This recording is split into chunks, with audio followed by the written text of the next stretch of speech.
organic, unpredictable, unknown, lovely, beautiful, a sense of fulfillment.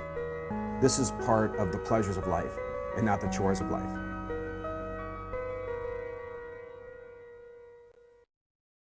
Coming up tonight on Daily Iowan TV. Creepy, crawly cockroaches. We've got the inside story on what could be in your home.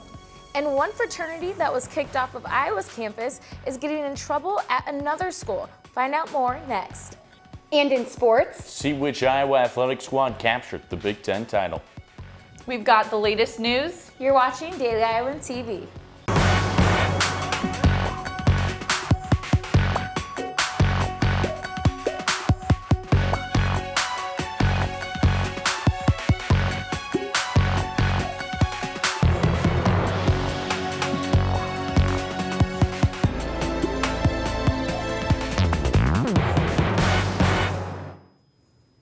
Thanks for joining us. I'm Megan Horhan. And I'm Selena Carr. A fraternity chapter at the University of Oklahoma continues to feel the backlash from a racist video that surfaced this weekend. The video shows members of Sigma Alpha Epsilon loudly chanting this phrase while on their way to formal. SAE's national chapter quickly suspended the fraternity and released a statement condemning the behavior depicted in the video. The school has ordered all former members to vacate their on-campus house. University of Oklahoma's president called the members disgraceful at a student rally and claims the fraternity will never be welcomed back on campus. What actions the school takes against individual students in the video remains to be seen. Here's the video. They'll never be they'll never be you hang from a tree, but it'll never stop with me. They'll never be. The University of Iowa has had their own problems with the fraternity SAE. 2 years ago, the chapter on campus was kicked off for hazing. Authorities stopped 2 Australian teenagers at an airport in Sydney over the weekend. The 2 boys, one 16 and the other 17, were suspected of leaving the country to join ISIS. Their luggage was what led police to believe the 2 boys were heading to the Middle East to fight with ISIS. They were returned to their parents, who weren't aware of their travel plans. Firefighters are still working to eliminate multiple fires caused by a train derailment last Thursday. The BNSF railway train spilled crude oil after 21 cars went off the tracks near Galena, Illinois. 5 of the cars then caught on fire, sending large amounts of smoke towards the small town of 3,000, forcing some residents to relocate. One of the 5 cars was still ablaze yesterday while construction crews were building a temporary road. This is just one of the many derailments that have taken place in the United States and Canada, drawing concern of railway safety. Here's a look at some of the video of the crash.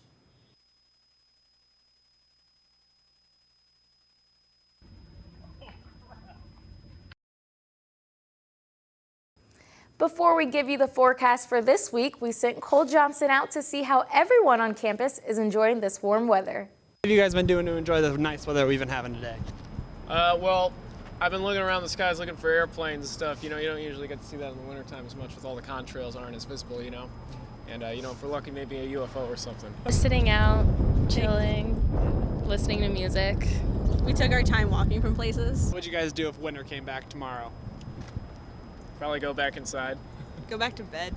I would cry. I would stay inside all day. I would not come out. Abby, can we expect this weather for the rest of spring break coming up? well guys, it looks like you don't need to go anywhere warm because the warm weather's coming here to Iowa City. The weather seems to be giving us a break on our last week of midterms with temperatures staying in the 50s and 60s all week. Tomorrow morning, temperatures start off a little cooler in the high 30s and quickly rising to reach the mid 40s. Temperatures continue to climb into the afternoon as we end up reaching the 60s at mid-afternoon. And into the evening, temperatures will just slightly drop into the low 50s and high 40s. The rest of the week continues to stay warm for us anxious students leading up into spring break. Sunny skies will last all week with temperatures almost 30 degrees higher than last week. Wednesday and Thursday, we see temperatures sitting right around 60 degrees, and our high for the week is 61 on Friday. Our low for the week is 57 degrees on Sunday, which is better than the negative temperatures we've been seeing these past few months. The warm weather sticks around for the next week as well. And that's all I have for you guys in the weather studio. Back to you at the desk. We're itching to tell you this next story literally, because while snow melt-off is nice for us humans, it's also nice for those unwanted, creepy, crawly guests. Sarah Hadley reports. It was the last thing Erin Zuppel wanted to see as she was cooking up breakfast with her boyfriend one morning. The first one just kind of came up over and was walking on here when we were cooking here. And he's like, that's definitely a cockroach. And when we pulled out the fridge, they were all under it. And it's not uncommon. You may say Iowa City was actually made for these guys. People moving in and out each year, old historic homes like Zuppel's. Even the river helps out. Local exterminators say when snow melts and floodwaters creep up, roaches are forced to find new homes. Where do they go? Up the pipes in your home. That's for larger, quarter-sized roaches. Once they're there, they can survive for 6 months on just one crumb. And they get in everything, so it's just kind of waiting to see when you're gonna find one next. Good news is they reproduce slower, dropping just a few eggs at one time. Now the small ones, like Zuppel's home holds, are different. Once impregnated, some female species can reproduce for life, each time dropping up to 50 eggs. And experts say stumbling upon just one means you most likely have an entire colony hiding in the cracks and crevices of your home. Feeling itchy yet? Reporting in Iowa City, Sarah Hadley, Daily Iowan TV. A small-town high school in northern Iowa is concerned about the existence of their football program. Mark Fry has a story on how this small-town team has big ambitions. It's been a struggle for the Cal Cadets when they step onto the gridiron. The Cadets in Latimer, Iowa have lost a state record 63 consecutive games dating back to 2008. Cal plays 8-man football, a game tailored towards small schools with small football programs. There are few schools that fit that description better than Cal. Scott Striegel is entering his 3rd year as the team's head football coach and has seen the struggles firsthand. We've had low numbers in our football program here at Cal. We've started out with 15 both seasons, and last year we started out with 15 kids and we ended up with 10. We had 4 injuries at the end of the year. Low numbers playing a factor as the Cal Cadets face tough District 3 opponents. Last year, the Cadets faced teams that averaged nearly 30 players per roster. That's 2 teams bigger than the Cal Cadets. This is something that Striegel says the state might need to look into. In the other aspect, I really struggle with this. Once a team goes below 115 students, 9 through 11, then they can go to 8-man. But then once if they go back over 115, they can stay in 8-man football. And I think the state needs to look at that. The Cadets rely on multi-sport athletes like Caleb Striegel to lead the team. I just really like playing football here, and I think that we're building up to being a winning team, and we're going to get there. And so I'm glad that they kept it here. Support from the Latimer community doesn't falter, according to Caleb. The fans continue to support the team regardless of their record. As for next year, pride in preparing to be the best will take precedence for the team. We always take great pride, and it doesn't matter how many kids, they're going to line up 8, and we're going to line up 8, and we're going to try and get after it the best we can. The Cadets will be ready to battle when the 2015 season kicks off in just under 5 months. Reporting from Latimer, Iowa, Mark Fry, Daily Iowan TV. Both the women's basketball and wrestling teams were competing in their Big Ten tournaments over the weekend. Yes, Selena, and while the women's hoops didn't finish exactly how they hoped, the grapplers found themselves on top. For more on the Hawkeyes' performance over the weekend, let's toss it over to Zach Mackey and Taylor Mathis, who are standing by in the sports studio. Guys? That's right, ladies. The Iowa wrestling squad captured the Big Ten championship for the 35th time in program history. However, they are sharing the hardware. I'm Zach Mackey. And I'm Taylor Mathis. The Hawkeyes earned a share of the 2015 championship Sunday afternoon when Iowa tied with Ohio State at the top of the leaderboard with 120 points. This is the first time in 83 years that the two teams have shared the first place spot. Not only that, Zach, but the first time for Iowa to ever have a co-championship. Laura Belando was mat side in Columbus, Ohio for the tournament and has the extended coverage. Laura? The Hawkeyes and the Buckeyes walked away from the 2015 Big Ten Wrestling Championships this past weekend with the exact same outcome.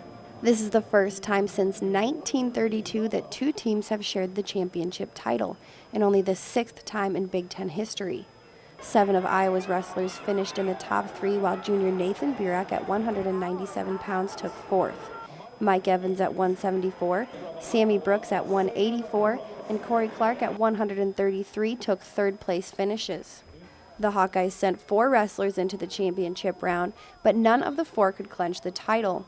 Thomas Gilman at 125 suffered a devastating loss to Ohio State's Nathan Tomasalo in a close 3-2 decision, where Gilman's numerous takedown attempts never seemed to pull through. Josh Jeva lost to the 141-pounder Logan Stieber of Ohio State in a 16-1 tech fall. Stieber was named Big Ten Wrestler of the Year and also Wrestler of the Championship. This was his 4th Big Ten individual title. At 149 pounds, Iowa's redshirt freshman Brandon Sorensen took 2nd to Northwestern's Sturtzis, falling 2-1.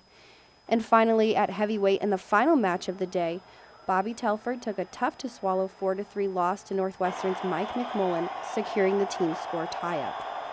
Head coach Tom Brand said this isn't the culminating event of the year. A lot of it's in our hands if you're talking about the team race, but really it's about being strong individually and continuing that path. The team will head to St. Louis, Missouri for the National Wrestling Championship on March 19th, where Corey Clark said is what's important. The only thing that you should be celebrating over is a national title. Reporting inside St. John Arena in Columbus, Ohio, this is Laura Belanda with Daily Iowan TV Sports. Thanks, Laura. The NCAA qualifier will be announced Wednesday, starting at 12 p.m. at ncaa.com and on Twitter at NCAA Wrestling. All 8 of the Iowa's place winners already are automatic qualifiers in the championship field, and seniors Michael Kelly and Nick Moore are in consideration for at-large bids. Kelly is ranked number 5 at 157 pounds, and it's 165-pounder Nick Moore, who's ranked 10th. The NCAA Division I championships start in just 10 days in St. Louis. The nice weather today can only mean one thing. Iowa ball is underway. To see how the Hawks are performing on the diamond and how other Iowa athletics are faring, let's toss it over to our whip-around crew. Ladies? Thanks, guys. The Iowa women's softball team had a busy weekend in Fullerton, California. Despite their strong play, the team had 3 consecutive losses to start off the weekend. In Sunday's doubleheader, the team found their swing, taking on Cal State Fullerton and defeating them 12-11. The team ended the trip with a loss to Oregon, and they head to the Oklahoma tournament this weekend, where head coach Marissa Looper hopes that they take care of business. We'll be cheering them on here from their home field. I'm Jordan Maloney, and now we'll send it over to Hannah with more on men's gymnastics. Thanks, Jordan. The Iowa men's gymnastics team had a rough meet this past weekend, falling to Minnesota on the road. They fell early with the pommel horse, but started a small comeback in the second rotation on the rings, where every Hawkeye scored above a 14.0.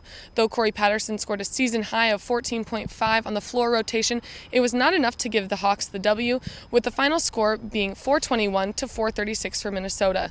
Head coach J.D. Reeves said there's a lot of work to be done before their final regular season meet against Nebraska this week. Now we'll toss things over to Aaron Gallagher for more on Hawkeye baseball.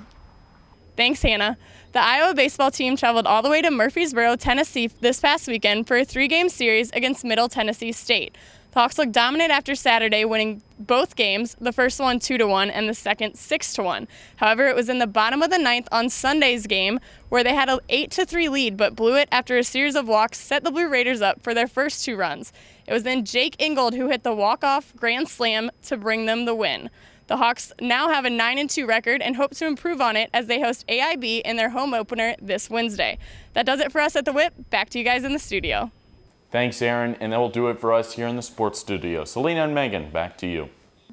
Feel bad that we lost an hour due to daylight savings? Well, you're in luck. Today marks the 16th annual National Napping Day. Retired Boston University professor William Anthony created the unofficial holiday along with his wife. He encourages participants to take 10 to 20-minute power naps the first Monday after daylight savings as a way to adjust to the time change. Anthony also hoped the holiday would encourage participants to make daily naps a part of their routine. That is all we have tonight on Daily Iowan TV, but you can always check us out anytime online at dailyiowan.com. We'll see you tomorrow night, same time and place. I'm Megan Horhan. And I'm Selena Carr. Thanks for watching. And have a great night.